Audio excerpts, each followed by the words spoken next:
Lorena Venier, dal carcere di Trieste dove è detenuta da giovedì scorso dopo il ritrovamento del cadavere del figlio fatto a pezzi, ha scritto 4 lettere indirizzate ad alcuni parenti e colleghi di lavoro, lettere di scuse che il giudice ha autorizzato a far uscire dal carcere affidando all'avvocato difensore Giovanni Denardo il compito di consegnarli ai destinatari.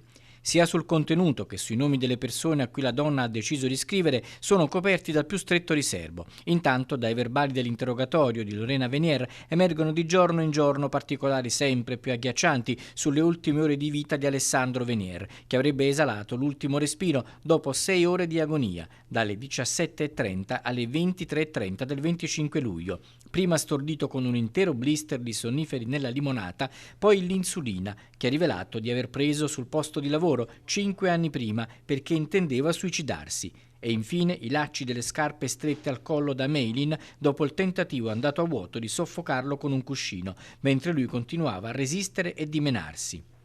Sul successivo smembramento del cadavere in 3 pezzi ha detto negli interrogatori che il piano non prevedeva di sezionarlo. L'ho fatto da sola quando abbiamo capito che il corpo non ci stava nel bidone, in cui avrebbe dovuto decomporsi, in attesa di spargere i resti in montagna.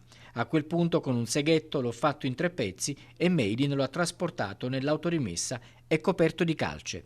Poi Meilin dopo una settimana crolla, avvisa il 112, arrivano i carabinieri e viene scoperto il bidone con dentro i resti di Alessandro Venier.